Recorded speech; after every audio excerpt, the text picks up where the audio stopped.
Chers compatriotes, je vous salue. Je m'autorise cette brève sortie pour exprimer mon indignation suite aux propos qui ont été récemment tenus par le ministre de l'administration territoriale à l'endroit des églises. C'est contenu dans une vidéo qui est d'ailleurs devenue virale.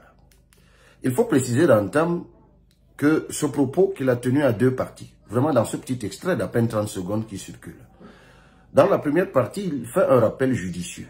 Il précise que seul le président de la République peut par décret autoriser l'existence d'une église au Cameroun. C'est le régime de l'autorisation qui est contenu dans la loi qui régit le fonctionnement des associations, notamment les associations religieuses. Mais tout de suite après, dans le même propos, il tient un propos menaçant à l'endroit des églises de réveil et déclare que celles-ci doivent commencer à faire leur bagage avant qu'ils ne se penchent sur elles. Et c'est ce propos menaçant qui est inadmissible. D'abord, la juxtaposition immédiate des deux propos, le rappel de la loi et le ciblage des églises de réveil, donne l'impression que ces églises de réveil sont illégales. Ce qui n'est absolument pas vrai. La quasi-totalité des églises de réveil, dites de réveil au Cameroun, sont dans la légalité. Mais pour le comprendre, pour ceux qui ne connaissent pas le fonctionnement des églises de réveil, intéressez-vous aux églises beaucoup plus anciennes, comme l'église catholique, l'église presbytérienne, par exemple. Ces églises existent partout dans les villages au Cameroun. Mais est-ce que vous vous imaginez que l'église de votre village a reçu un décret pour exercer ou exister dans votre village? Non. Il y a un seul décret qui a été donné à l'église catholique et c'est ce décret qui couvre légalement toutes les chapelles qui sont construites sur toute l'étendue du territoire. Et je veux même vous étonner en vous disant que les églises dites de réveil sont même les églises qui ont le plus de décrets au Cameroun. Moi, je pourrais vous en citer beaucoup. L'église pentecôtiste chrétienne du Cameroun, le Living World Fellowship, le Full Gospel Mission, l'église baptiste, ainsi de suite, ainsi de suite. Et observez bien, toutes les églises de réveil, si vous en avez une à proximité de votre domicile ou que vous vous trouviez, regardez bien.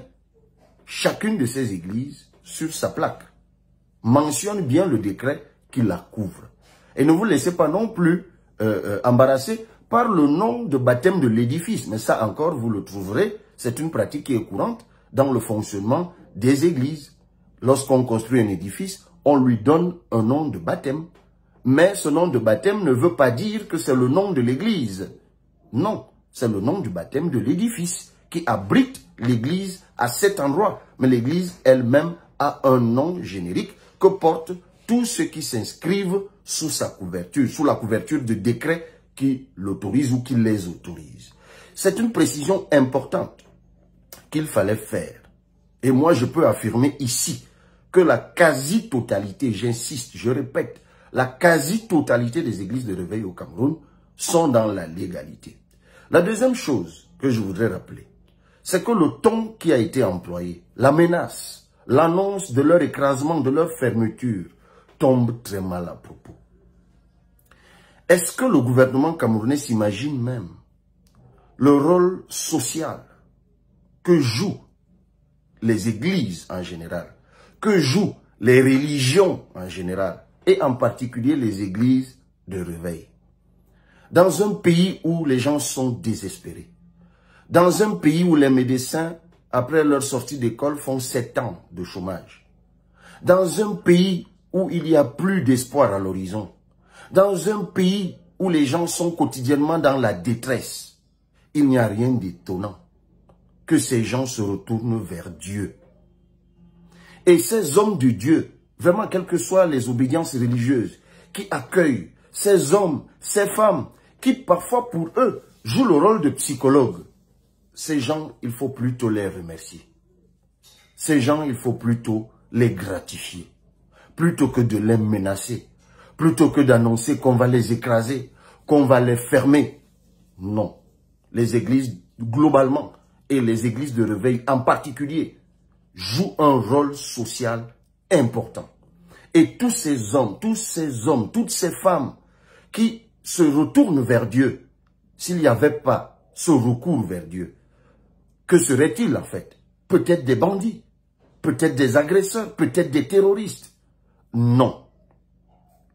Ce n'est pas parce que les églises de réveil ne sont pas autant structurées, n'ont pas de socle de structuration globale, solide, comme certaines autres églises, qu'il faut penser que ces églises sont vulnérables et qu'on peut se lever un matin et les menacer comme on veut.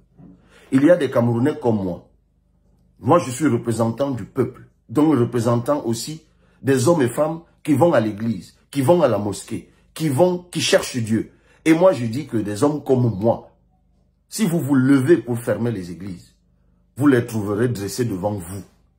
Et en ce moment, j'agirai comme l'État doit agir. Parce que l'État, plutôt que de proférer des menaces, l'État doit protéger. L'État doit encadrer. L'État doit accompagner. Et c'est pour cela que moi, je dis ceci. Il y a deux choses qu'il faut faire, notamment pour les églises de réveil. Il faut les encadrer. L'État déjà, si moi un jour j'étais à la gestion des affaires, je ferais en sorte que dans ce pays, qu'il y ait une forme de certification officielle, une carte pastorale officielle, que l'État délivrerait à tous les hommes de Dieu de toutes les obédiences religieuses, afin que l'État tienne le fichier des hommes et des femmes de Dieu. Il faudrait aussi que l'État veille à la formation de ceux qui encadrent les croyants, parce que les églises sont des organisations. Et il y a un management des organisations. Ça s'apprend. La gestion des organisations, ça s'apprend. En lien notamment avec les lois et les mœurs de la République. Ça, c'est le rôle que l'État doit jouer. L'État doit encadrer, accompagner ces églises afin qu'elles se structurent, afin qu'il y ait une meilleure lisibilité de qui fait quoi, de qui est installé où, afin qu'il y ait un meilleur encadrement de la façon dont les uns et les autres vivent leur foi. C'est ce qui est attendu de l'État. Et c'est ce que moi je ferai. Je l'ai dit, une carte pastorale officielle pour tenir le fichier des hommes et des femmes de Dieu de toutes les religions du Cameroun et un encadrement de ces églises, une structuration de ces églises. Moi je vais vous dire, dans cet ouvrage, ce que j'ai vu, qui est l'ouvrage qui contient notre projet de société, voici ce que nous écrivons à la page 51. En effet, si le président de la République et les parlementaires communient avec Dieu, les lois seront naturellement justes parce que conformes aux principes de Dieu. Le service public dans son ensemble, notamment celui de la justice rendu par les magistrats, sera innervé par la loi divine. Voilà l'une des raisons pour lesquelles l'une des chambres du Parlement doit être réservée aux gardiens authentiques de nos traditions et aux serviteurs de Dieu dignes de ce nom, choisis au sein des monothéismes établis, afin que les principes divins priment à chaque fois. Et par-dessus tout, la foi en Dieu ne saurait être perçue que comme un appel individuel. Pour nous, la recherche de la prospérité par l'État est indissociable de la justice et des valeurs divines. Il n'y a donc pas le moindre doute à ce propos. Sans la moindre fioriture, non seulement nous exprimons notre attachement à Dieu, mais encore, nous le plaçons au centre du fonctionnement de l'État. C'est ce que nous écrivons. Et c'est sous le titre « Dieu à la base du fonctionnement de l'État » dans le chapitre 3, la préservation de notre africanité. Voilà ce que nous pensons, c'est ce que nous avons écrit et c'est pour cela qu'on ne pouvait pas laisser passer ces menaces, on ne pouvait pas laisser passer ces propos excessifs contre ou à l'endroit des églises de réveil. Il faut encadrer, il faut accompagner et il faut remercier les hommes et les femmes de Dieu qui encadrent les millions de Camerounais qui se sont retournés vers Dieu. Et il ne faut surtout pas mentir en laissant croire que les églises ou que les églises de réveil sont illégales. Cela est faux. Et ça appelait immédiatement une correction de notre part. Que Dieu bénisse tout le monde.